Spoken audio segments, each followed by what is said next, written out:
Hi, thank you very much for coming today. My name is Shane. I'm a history major here at UCF. And my question has to do with the religious history in the Mediterranean. And it appears as though the Jesus' bio, as it was going around the Mediterranean for 1,000 years before him, as well as, for example, Osiris' son, Horus, has pretty much the exact same bio. And I was wondering how you reconcile your faith and the historical accounts of the time.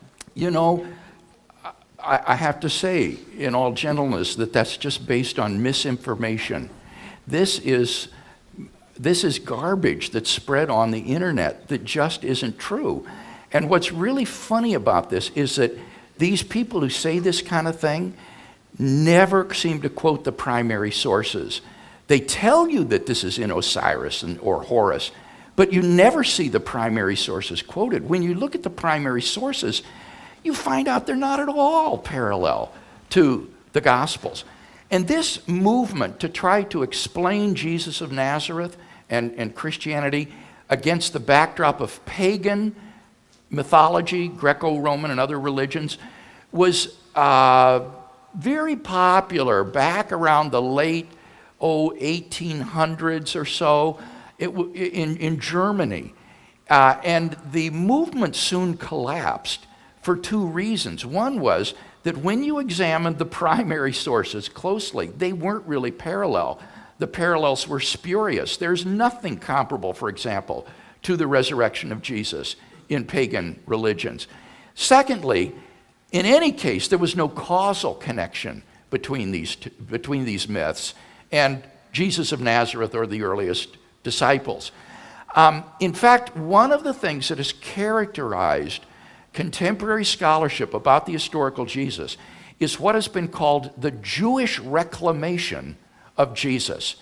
What has happened is that New Testament scholars have come to understand that Jesus of Nazareth was a Jew, and all of the disciples were Jews, and that therefore it is against the backdrop of first century Palestinian Judaism that Jesus is to be properly understood, not against the background of pagan mythology and pagan religion.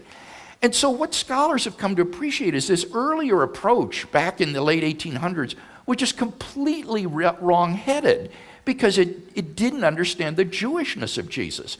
And when you read Jesus against a Jewish milieu, the credibility of the Gospels has been tremendously enhanced. And this is, as I say, a movement that is in part being spearheaded by Jewish scholars and historians.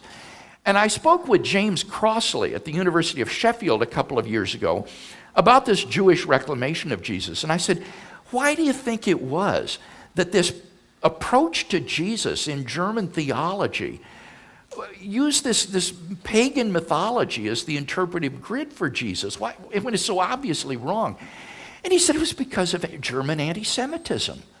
And all of a sudden, the light just sort of went on for me. I thought, oh man, this is exactly the same sort of anti-Semitism that led to National Socialism in Germany right up through the Second World War.